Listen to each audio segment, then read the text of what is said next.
Hello students, welcome back to my channel. तो आज हम पढ़ेंगे डिवीज़न ऑफ इंटीजर्स।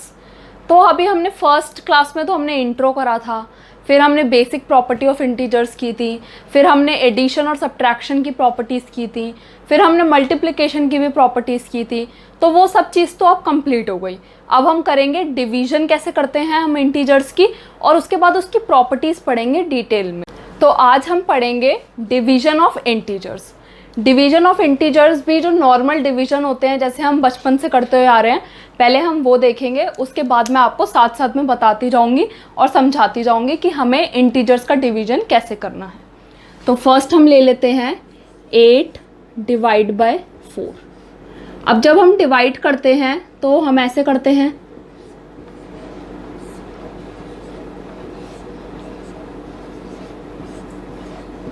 एक तरीका डिवाइड करने का ये भी होता है 4 1 जा 4 2 जा। तो जिस भी तरीके से आपको डिवाइड करना है आप उसे ऐसे डिवाइड कर सकते हैं। अब इंटीजर्स के अंदर दो आते हैं, एक आता है, इसमें से एक नंबर हम नेगेटिव ले लेंगे और एक नंबर हम पॉजिटिव ले लेंगे। तो उसका रिजल्ट क्या आएगा, a डिवाइड बाय b, और आगे हम नेगेटिव का साइन लगा देंगे। जैसे हमने सेम मल्टीप्लाई में किया था, ऐसा ही हम सेम डिवाइड में भी करेंगे कि जब हम a को b से डिवाइड करेंगे और दोनों में से किसी भी एक में अगर नेगेटिव का साइन है तो हमारे रिजल्ट में भी नेगेटिव का साइन आएगा। तो ये हमारा यहाँ पर आंसर आ जाएगा c, वो भी माइनस में। तो अब हम एक एग्जाम्पल देख लेते हैं। 8 बाई 4 इक्वल्स टू -2। इधर a जो है वो -8 है और b जो है वो 4 है, तो c हमारा हो गया -2, इसका ओवरऑल रिजल्ट। अब हम क्या करेंगे, हमने देख लिया कि जब दोनों पॉजिटिव नंबर होते हैं तो हम डिवाइड करते हैं तो हमारा पॉजिटिव नंबर आता है। जब एक नेगेटिव और एक पॉजिटिव होता है तब हमारा हमेशा जो रिज़ल्ट है वो एक नेगेटिव कंटेन करेगा ही। अगर हम ये वाला नेगेटिव हटा के ये नेगेटिव बी में लगा दें, तब भी ये नेगेटिव यहाँ से हट के बी में लग जाएगा और इसका आंसर जो रहेगा वो माइनस में ही रहेगा, -c। ठीक है, तो अब हम इसका सेकंड पार्ट करते हैं।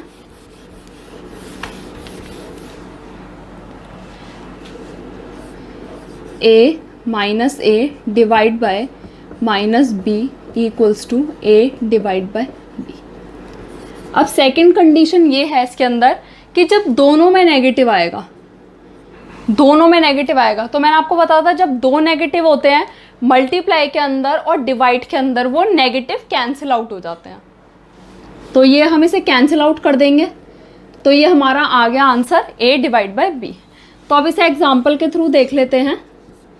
a equals to -8, b equals to -4।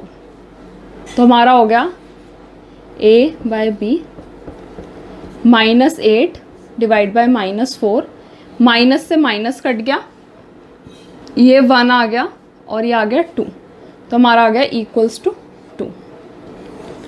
तो हमने ये देखा कि जब दोनों हमारे नंबर a और b दोनों अगर हमारे नेगेटिव नंबर होंगे तब वो आंसर क्या देंगे, हमें पॉजिटिव इंटीजर का आंसर देंगे। तो डिवाइड भी हमें नॉर्मल डिवाइड की तरह करना है। उसके बाद अगर दोनों में से किसी भी एक नंबर के अंदर नेगेटिव साइन लग रहा है तो हमें रिजल्ट के अंदर भी नेगेटिव साइन लगाना है। अगर दोनों में नेगेटिव साइन है तो पॉजिटिव होगा, और दोनों का पॉजिटिव साइन है तो वो पॉजिटिव रहेगा ही। तो अब हम स्टार्ट करते हैं प्रॉपर्टीज़ ऑफ डिवीजन। तो प्रॉपर्टीज़ के अंदर हम, जैसे हमने मल्टीप्लिकेशन के अंदर सारी प्रॉपर्टीज़ पढ़ी थी, ऐसे ही अब हम डिवीज़न की भी पढ़ते हैं, फिर देखते हैं इसका कंक्लूजन आता क्या है। तो सबसे पहले हम पढ़ेंगे क्लोजर अंडर डिवीजन। तो इसको मैं आपको डायरेक्ट एग्जांपल से बताती हूँ। -8 डिवाइड बाय -4 इक्वल्स टू, अभी हमने देखा था इसको जब हमने डिवाइड करा था कैसे होगा, ये कैंसिल आउट हो जाएंगे और यहाँ पर ये कैंसिल आउट हो जाएगा, ये 1 हो जाएगा, ये 2 हो जाएगा, तो यहाँ आ गया 2। तो जब हमने इसको देखा यहाँ पर, ऐसे भी एक बार मैं आपको करके दिखा देती हूँ, इसको इससे कैंसिल करा, इसको इससे करा, तो हमारा रिजल्ट आ गया 2। तो ये तो जब दो हमने इंटीजर लिए उसको डिवाइड किया तो हमारा आंसर इंटीजर आ गया। ये वाला एग्जाम्पल तो इसमें वेरीफाई कर रहा है। अगर अब हम इन दोनों को उल्टा कर देंगे तो तब देखते हैं कि ये वेरीफाई होता है या नहीं। तो अब हम इधर -4 डिवाइड बाय -8, अब हम इन्हें इसे ऐसे लिख दिया, -4 डिवाइड बाय -8, माइनस से माइनस कट गया, 4 1 जा 4 2 जा। अब ये तो फ्रैक्शन में आ गया, तो ये तो इंटीजर है नहीं, तो इसका मतलब जो इसकी क्लोजर प्रॉपर्टी है डिवीजन की वो वेरीफाई नहीं होती। तो इसमें हम लिखेंगे integers are not closure under division. तो इसके अंदर हमने देखा कि कुछ प्रॉपर्टीज में कुछ जगह पर तो ये वेरीफाई कर रहा था, पर कुछ जगह पे इसने वेरीफाई नहीं किया, इसलिए हमने इसको डायरेक्ट कंक्लूड किया है integers are not closure under division. ठीक है, तो अब हम इसकी सेकंड प्रॉपर्टी देखते हैं, कम्यूटेटिव प्रॉपर्टी। अब कम्यूटेटिव प्रॉपर्टी देखते हैं फॉलो करता है या नहीं। कम्यूटेटिव प्रॉपर्टी कैसे होती है, a divide by b equals to b divide by a। तो अब हम इसको एग्जाम्पल के थ्रू देखते हैं।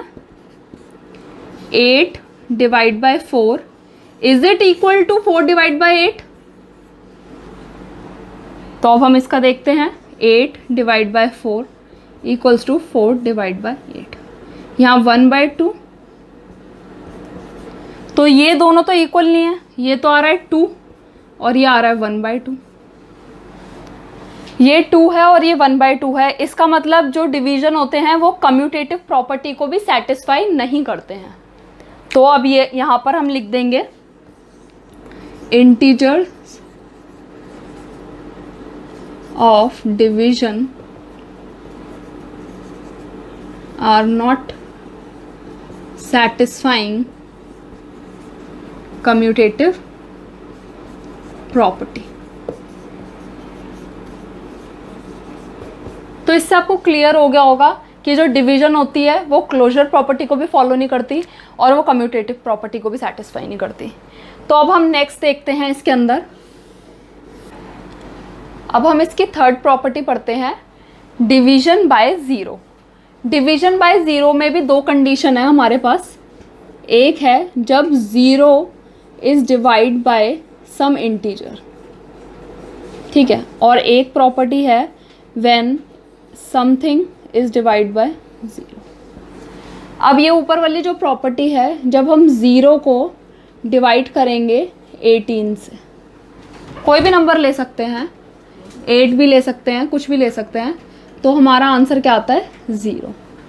लेकिन जब हम किसी नंबर को डिवाइड करते हैं 0 से, मतलब जब डिनोमिनेटर में 0 आता है, तो ये होता है नॉट डिफाइंड। इसका मतलब ये है अगर हम 0 को डिवाइड करेंगे a से तो हमारा आंसर आएगा 0। तो आपने इसमें देखा होगा, मैंने आपको दो कंडीशन बताई हैं, एक 0 divide by a equals to 0 divide by 18 equals to 0। तो इसको हम ऐसे देखते हैं, जब हम 18 को सेंटर में 0 लिख देंगे तो 18 0 ज़ा 0, और इसको करके हमने यहाँ पर सॉल्व कर लिया तो हमारा 0 आ गया। लेकिन जब हम इस वाली कंडीशन में देखेंगे 0 डिवाइड बाय 18, तो ये हम कैसे निकालेंगे, ये निकालना तो कोई पॉसिबल नहीं है, तो हम इसे बोल देते हैं नॉट डिफाइंड। अब हम आगे चलते हैं फोर्थ प्रॉपर्टी पे, डिवीजन बाय 1। अब 1 से जब हम किसी भी नंबर को डिवाइड करते हैं तो क्या रिजल्ट आता है, जब हम a को डिवाइड करेंगे 1 से तो a आएगा, ठीक है। तो अब हम इसे ऐसे चेक कर लेते हैं, a को हमने 8 मान लिया, डिवाइड बाय 1 इक्वल्स टू 8, ठीक है। अब हम इसे -8 ले लेंगे, डिवाइड बाय 1 इक्वल्स टू -8। तो जब हमने इसको 1 से डिवाइड किया तो जो नंबर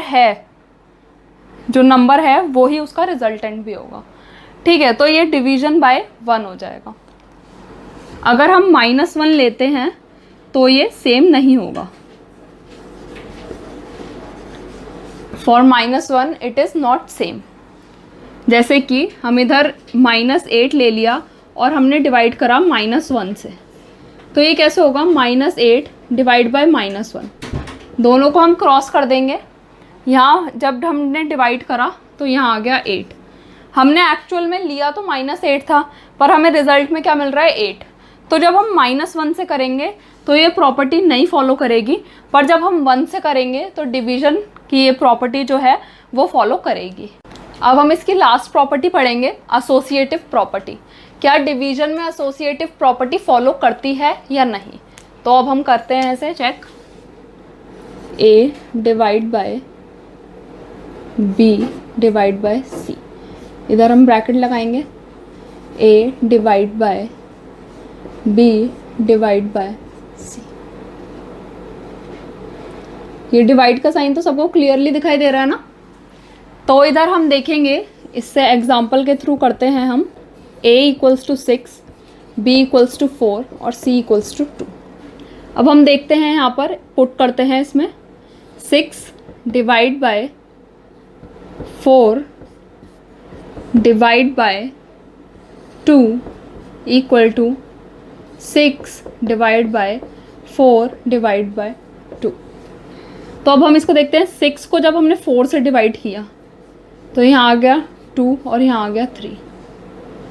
फिर हमने इसको दोबारा से डिवाइड किया 2 से, और यहाँ पे 6 को हमने डिवाइड किया, यहाँ 4 को 2 से डिवाइड किया तो यहाँ आ गया 2। जब हम इसको फिर से डिवाइड करते हैं जैसे 1/2, एक ये भी मैं साथ में आपको ट्रिक बता रही हूँ इसको डिवाइड करने की। अब हम अगर इसको मल्टीप्लाई कर देंगे और 1/2 लिख देंगे तो ये इक्वल टू डिवीज़न हो जाएगा, और यहाँ पर 6 मल्टीप्लाई 1/2, तो ये कट के 3 आ गया, और ये जो है मल्टीप्लाई होकर 3/4 और ये आ गया 3। तो एसोसिएटिव प्रॉपर्टी के अंदर left hand side is not equal to right hand side, left hand side is not equal to right hand side. So integers are not associative for division. तो आपको इसकी सारी प्रॉपर्टीज़ अभी तक समझ में आई होंगी कि क्लोजर अंडर डिवीजन, उसके अंदर भी जो है वो उस वाली प्रॉपर्टी को फॉलो नहीं करता, सेटिस्फाई नहीं कराता। उसके बाद सेकंड प्रॉपर्टी कम्यूटेटिव प्रॉपर्टी, उसको भी डिवीजन सेटिस्फाई नहीं कर पाता। उसके बाद एसोसिएटिव प्रॉपर्टी, उसको भी डिवीजन सेटिस्फाई नहीं कर पाता। एक है जो डिवीजन को हम 0 से जब डिवाइड करते हैं तो जब ऊपर और नीचे एक में नॉट डिफाइंड आता है और एक में 0 इटसेल्फ आता है, और एक होता है मल्टीप्लिकेशन बाय 1। जब हम उसे 1 से जब डिवाइड करते डिवीजन बाय 1, तो जब हम उसे डिवीजन से जब करते हैं तो हमें वो नंबर खुद देता है। तो ये सारी प्रॉपर्टीज़ जो 5 प्रॉपर्टीज़ मैंने आपको बताई हैं, तो आपको ये अच्छी तरीके से समझ में आ गए होंगे कि मल्टीप्लिकेशन और डिवीजन की प्रॉपर्टी में कैसे कैसे डिफरेंसेस हैं। तो अब हम इसकी एक्सरसाइज करेंगे आगे, एक्सरसाइज 1.4। उसके अंदर हम देखते हैं कि डिवीजन के क्या क्या क्वेश्चंस दे रखे हैं। So let's go to the exercise 1.4। अब हम करते हैं एक्सरसाइज 1.4 का फर्स्ट क्वेश्चन। तो फर्स्ट क्वेश्चन में क्या दे रखा है, इवैल्यूएट। हमें इनको इवैल्यूएट करना है, मतलब इसको डिवाइड करके हमें इसका आंसर निकालना है। तो ये बिल्कुल स्ट्रेट फॉरवर्ड क्वेश्चन है, इसमें बहुत सारे सब पार्ट्स हैं। 2 मैं आपको करा रही हूँ और बाकी सब आप ट्राई करना। तो 2 हैं इसमें, -31 हम एज इट इज़ लिखेंगे, डिवाइड करेंगे। पहले हम अंदर के ब्रैकेट हैं उनको सॉल्व करेंगे। तो -30 प्लस माइनस क्या होता है, माइनस, और यहाँ आ गया 1। अब हमें पता है माइनस माइनस क्या होता है, प्लस। तो -31 डिवाइड बाय -31। अब आपने दोनों तरफ देख लिया, दोनों तरफ -31 है। तो अब हम इसे ऐसे करेंगे, -31 डिवाइड बाय -31।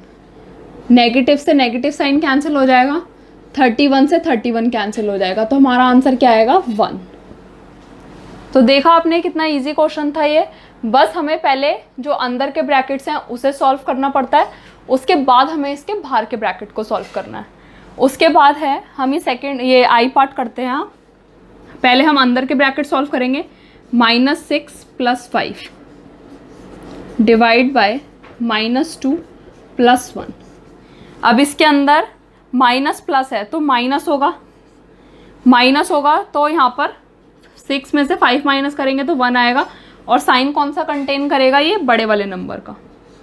फिर हम इसे डिवाइड करेंगे, इसमें भी -2 + 1, तो इसमें भी माइनस होगा, और जब माइनस करेंगे तो आ गया 1, और साइन कौन सा कंटेन करेगा, ये माइनस का। तो अब इसमें भी हम ऐसे करेंगे, -1 डिवाइड बाय -1, माइनस से माइनस कैंसिल आउट हो जाएगा, और 1 तो एज इट इज़ रहेगा। तो इसमें भी आपका आंसर आ गया 1।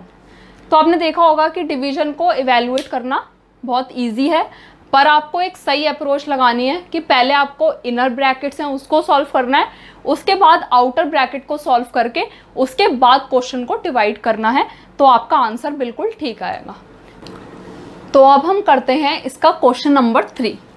तो क्वेश्चन नंबर 3 में सबसे पहले, इसमें भी सब पार्ट्स हैं, तो मैंने 2 पार्ट्स लिए हैं, हम उसी से क्लियर करते हैं। तो फिलिंग द ब्लैंक्स के अंदर हम जो ब्लैंक्स हैं उसे हम x मान लेंगे, क्योंकि ओरली इसको करना आप लोगों को शायद नहीं मतलब समझ में आए, इतना इजी नहीं होता ओरली करना, तो हमने इसको x मान लिया। x मानने के बाद जैसे अब हमने इधर करा 0 6 206 डिवाइड करना है, तो इसको नीचे ले जाएंगे, x आ गया, और यहाँ पे लिख देंगे = 1। तो आपको ये समझ में आ रहा है ये कैसे बन गया। अब हम इसको क्रॉस मल्टीप्लाई कर देंगे, 1 के नीचे भी हम 1 लिख लेंगे, तो ये क्या हो गया, -206 = x। 1 को लिखना तो ज़रूरी नहीं है, अगर हमने दोनों तरफ 1 को मल्टीप्लाई कर दिया तो भी हम कर लेते हैं। अगर आपको इसमें प्रॉब्लम आती है तो देखो, अब इधर है x की वैल्यू क्या हो गई, -206। अगर हम इधर जो अब हमने इधर x लिखा था, x लेट किया था, अब हम इधर -206 लिख देंगे तो इसका आंसर 1 ही आएगा। तो अब हम इसे चेक कर लेते हैं, चेक करते हैं हम इसे, -206 डिवाइड बाय -206, तो माइनस से माइनस कैंसिल आउट हो जाएगा, 206 से 206 कैंसिल आउट हो जाएगा, तो क्या आ जाएगा 1। तो आपने देखा ये हमने x माना तो कि कितनी जल्दी सॉल्व हो गया, क्योंकि मेंटल कैलकुलेशन करना इतना इजी नहीं होता सबके लिए। तो मैंने ये सबको देख के बताया, वैसे आप इसको देख के भी बता सकते थे कि -206 है और 1 आया है, तो अगर हम दोनों सेम नंबर लेंगे तभी ये आंसर हमें 1 देगा। तो अब इसका नेक्स्ट क्वेश्चन करते हैं, इसको भी हमने x माना है, तो इसको देखा, वो किसी को देख के पता चल रहा है कि ये हमारी जो x की वैल्यू है वो क्या होगी। ठीक है, तो अब हम इसे करते हैं, पहले x को हम डिवाइड करते हैं 4 से, और यहाँ पर हम रहने देते हैं -3 डिवाइड बाय 1 ले लिया हमने इधर, फिर क्रॉस मल्टीप्लाई कर दिया जैसे हमने ऊपर करा था। तो अब x × 1 = -3 × 4, तो ये तो 1 के साथ जब मल्टीप्लाई करेंगे तो x ही रहेगा, और जब इसको मल्टीप्लाई करेंगे तो क्या आएगा, 4 3 = 12, तो x की वैल्यू क्या हो गई आपकी -12। तो अब हम इसे इधर -12 लिख लेते हैं, इसको हमने लिख लिया -12। तो आपने देखा, अब हम इसको चेक करते हैं,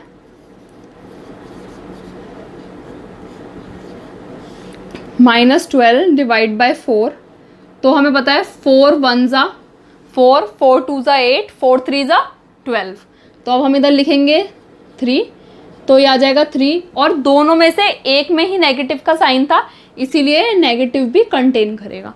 तो अब ये हमारे जो क्वेश्चन है इसको वेरीफाई कर रहा है। ऐसे हम इस फिलिंग द ब्लैंक्स को बहुत इजीली कर सकते हैं। अगर हम x नहीं मानते तो इसको मेंटली करने में थोड़ी प्रॉब्लम आती, बट अब हमने इसको x मान के करा है तो ये हमारा इजीली हो गया। तो इसमें काफ़ी सारे पार्ट्स हैं, तो आप इसे ट्राई करना।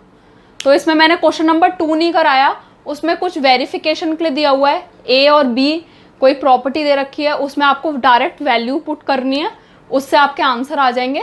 तो वो वाला क्वेश्चन आप खुद से ट्राई करना। तो अब हम करते हैं क्वेश्चन नंबर 5। तो क्वेश्चन नंबर 5 में क्या लिखा हुआ है, the temperature at 12 noon was 10 degree above 0 degree. तो अब हम इसे ग्राफ से करते हैं कि 12 बजे 12 noon टेम्परेचर कितना है, 0 डिग्री से ये 0 डिग्री मान लो, और इससे ऊपर गए हम यहाँ पर, और यहाँ पर जो टेम्परेचर हो गया वो हो गया 10 डिग्री सेल्सियस। तो अभी बोल रहे हैं the temperature at 12 Noon was 10 degree Celsius above 0।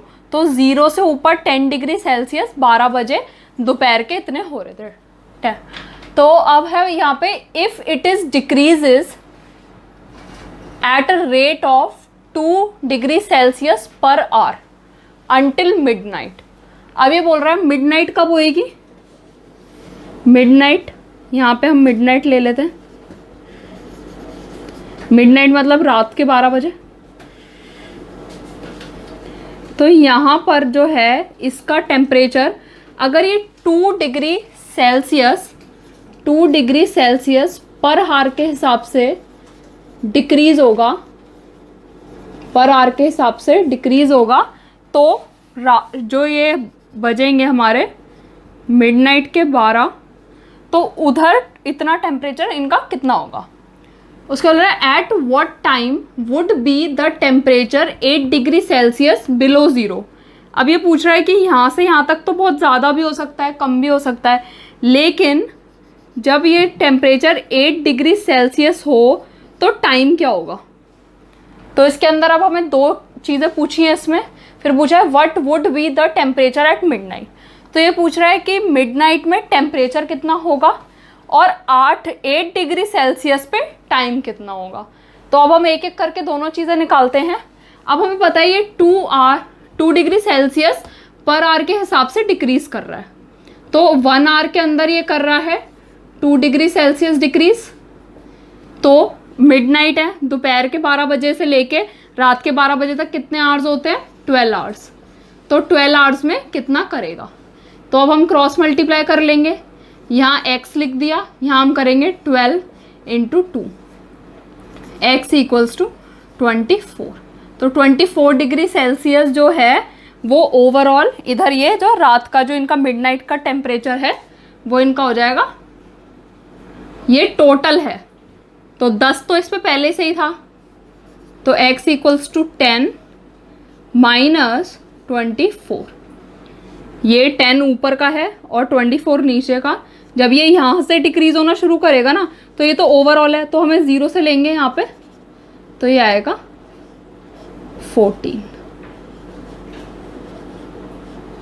14 degree Celsius. तो temperature at midnight is 14 degree Celsius. तो आपको समझ में आया ये करना कैसे है। 0 से ऊपर हम जब गए तो हमने 12 नून लिखा, और 0 से नीचे रात को हमने लिख दिया मिडनाइट। जब नून में इसका टेम्परेचर 10 डिग्री सेल्सियस था, तो रात को इसका टेम्परेचर कितना होगा अगर ये 2 डिग्री पर आवर के हिसाब से डिक्रीज करेगा। 1 घंटे के अंदर ये 2 डिग्री सेल्सियस डिक्रीज कर रहा है, तो 12 आवर्स के अंदर ये कितना डिक्रीज करेगा, 24 डिग्री सेल्सियस डिक्रीज करेगा। लेकिन 10 तो प्लस में है ही, पहले से ही हम 0 से 10 ऊपर हैं, तो हम उसको इंक्लूड करेंगे।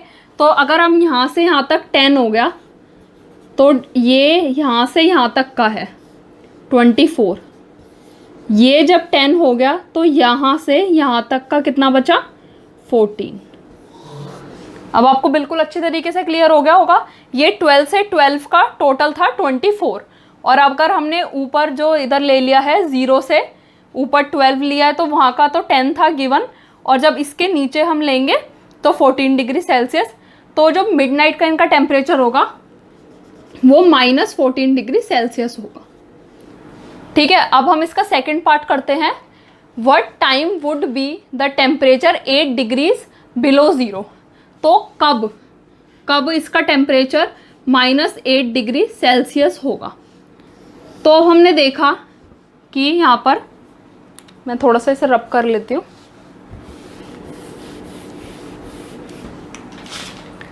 हमने ये 0 से नीचे वाला लिया है, रात के 12 बजे यहाँ पर जो टेम्परेचर था वो -14 डिग्री सेल्सियस था।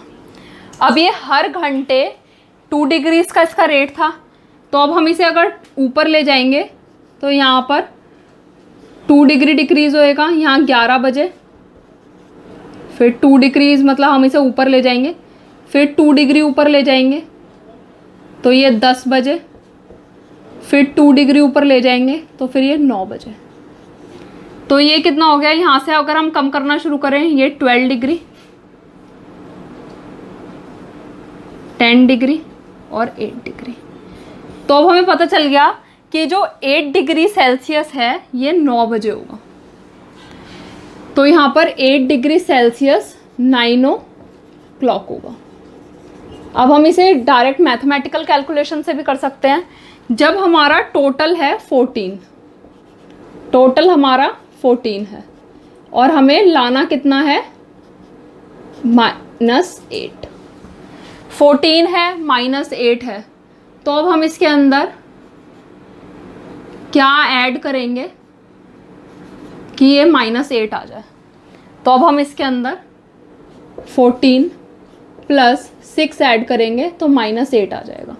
और जब 2 डिग्री सेल्सियस पर आवर के हिसाब से था तो 3 × 2 डिग्री सेल्सियस, तो यहाँ पर आ गया ये 6। तो यहाँ पर टोटल है 3 घंटे पहले इसका जो होगा 8 डिग्री सेल्सियस 3 घंटे पहले टाइम इसका 9 o'clock होगा। तो हमने इसे ग्राफ से करना सीखा। ग्राफ से अगर हम 2 डिग्री इंक्रीज करेंगे तो 9 पे आएगा, और अगर हम इसको एक इक्वेशन बना के करते हैं तो हम इसमें क्या ऐसा प्लस करेंगे कि जो हमारा जो टेम्परेचर है वो -8 आ जाए। तो हमें ऊपर की तरफ ले जाना पड़ेगा, क्योंकि जो 0 से पास होता है वो ज़्यादा होता है। तो ये तो ज़्यादा ठंडा था, तो अब हमें इसे -8 की तरफ ले जाना है। तो हम इसमें ऐड करेंगे, इसलिए हमने इधर 6 ऐड करा। 6 ऐड करने के बाद हमारा आ गया -8। तो यहाँ पर 6 का मतलब ये होता है जब 1 घंटे के अंदर हम 2 डिग्री चल रहे हैं तो ये 6 डिग्री चल रहा है, तो कितने घंटे में चलेगा, 3 आवर्स में। ठीक है, तो 3 आवर्स हम इसे ऊपर ले जाएंगे, 12 - 3 तो ये 9 o'clock हो जाएगा। तो अब हम करते हैं क्वेश्चन नंबर 7। तो क्वेश्चन नंबर 7 में क्या दे रखा है, an elevator descends into a mine shaft at rate of 6 metre per minute, 6 metre per minute. ठीक है, तो इसके अंदर हम क्या देखेंगे, एक एलिवेटर है, elevator, N elevator descends into a mine shaft. Descend का मतलब नीचे जा रहा है, डिसेंड का मतलब नीचे जा रहा है। If the descent starts from 10 metre above the ground level, ये है हमारा ग्राउंड लेवल, तो ये 0 है, इसके ऊपर हैं 10 मीटर। अगर जो उसने स्टार्ट करा है डिसेंड, ये जो डिसेंड है वो स्टार्ट हुआ है 10 मीटर ग्राउंड लेवल के ऊपर से।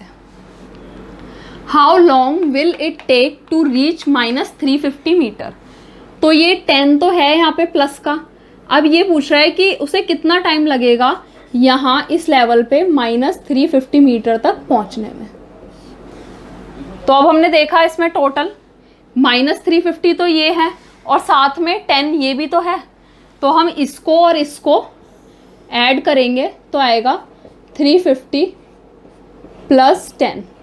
टोटल डिस्टेंस है इसलिए हम इसमें माइनस को इग्नोर करेंगे, हम इससे और इसका टोटल डिस्टेंस देख रहे हैं, तो ये आ जाएगा 360 मीटर। तो ये तो डिस्टेंस हो गया, डिस्टेंस इक्वल्स टू 360 मीटर। अब हमें गिवन क्या दे रखा है, 1 मिनट के अंदर वो 6 मीटर चल रहा है, 1 मिनट के अंदर 6 मीटर चल रहा है, तो x मिनट के अंदर 360 मीटर। टोटल डिस्टेंस हमने लिख लिया, तो हमें पता लगाना है कि जब 360 मीटर वो चलेगा तो उसका टाइम क्या होगा। तो हमने इसको ऐसे लिख लेंगे तो एक इक्वेशन बन गई। अब हम इसे क्रॉस मल्टीप्लाई करेंगे तो ये आ जाएगा 360 = 6 मीटर × x। अब x इस तरफ है तो अब हम इसको ऐसे भी लिख सकते हैं, x × 6 मीटर = 360, और x को हम इधर ही रहने देंगे और 360 को डिवाइड करेंगे 6 से, और अब हम इसे काटेंगे तो ये क्या आएगा 60 मिनट। तो अब हमने देखा कि 60 मिनट के अंदर उसे जो टाइम लगेगा टोटल चलने में, उसे लगेगा 60 मिनट का। और 60 मिनट कितने होते हैं 1 आवर के इक्वल। 60 मिनट कितने होते हैं 1 आवर के इक्वल। तो अब हमने देखा कि एलिवेटर से जो पूरा दिखा रखा था 0 से -350 मीटर वो चला, और लेकिन जो डिसेंट शुरू हुआ था वो 10 मीटर अबव ग्राउंड लेवल के शुरू हुआ था, इसलिए हमने उसको टोटल डिस्टेंस निकाल लिया जो कि 360 मीटर हो गया। और जब वो 1 मिनट के अंदर 6 मीटर चला तो उसे कितना टाइम लगेगा 360 मीटर चलने में। तो इसीलिए हमने एक इक्वेशन बना के x की वैल्यू रख के, x की वैल्यू हमारी आई 60 मिनट, तो 60 मिनट को हम इक्वल कर देंगे 1 आवर के। तो ये आपको समझ में आया होगा, ये वाला एलिवेटर वाला क्वेश्चन बहुत अच्छा क्वेश्चन है और बहुत इंपॉर्टेंट क्वेश्चन है। तो अभी मैंने इसके अंदर क्वेश्चन नंबर 2, 4 और 6 मतलब इवन नंबर के जितने भी क्वेश्चन हैं वो मैंने आपको होमवर्क के लिए दी हैं। क्वेश्चन नंबर 2, 4 और 6, ये क्वेश्चन नंबर 6 है। इसके अंदर आपको एक एग्जाम्पल भी दे रखा है आपकी बुक के अंदर, उससे रिलेटेड है, तो आप इसे अटेम्प्ट कर। मैंने आपको क्वेश्चन नंबर 2, 4, 6 ये आपको होमवर्क के लिए दिए हैं। आप इन सारे क्वेश्चंस को अटेम्प्ट करना। अगर आपको इसमें कोई भी प्रॉब्लम आती है तो कमेंट बॉक्स में मेरे को बताना, ताकि मैं आपके डाउट्स क्लियर कर सकूं। और इस चैप्टर को हम कंप्लीट करते हैं आज। ये सारा चैप्टर आज हम वाइंड अप करते हैं। इसके अंदर हमने 4 चीज़ें पढ़ी: basic property of integer, properties of addition and subtraction, properties of multiplication, और आज हमने पढ़ा है प्रॉपर्टीज ऑफ डिवीजन। तो ओवरऑल इस चैप्टर के अंदर चारों तरीके की इंटीजर्स में मल्टीप्लाई कैसे करते हैं, डिवाइड कैसे करते हैं, और ऐड और सब्ट्रैक्ट कैसे करते हैं, वो सारा हमने इंटीजर्स के अंदर पढ़ लिया। और इस चैप्टर की लास्ट एक्सरसाइज भी खत्म हो चुकी है। तो अगर आपको कोई भी डाउट है, कुछ भी रिलेटेड डाउट है इससे, तो आप मेरे को कमेंट बॉक्स में बताना और मैं इसके डाउट्स वगैरह आपसे लूँगी। सो मिलते हैं अब नेक्स्ट वीडियो में एक नए चैप्टर के साथ। Do subscribe my channel for more interesting video, like, share and comment.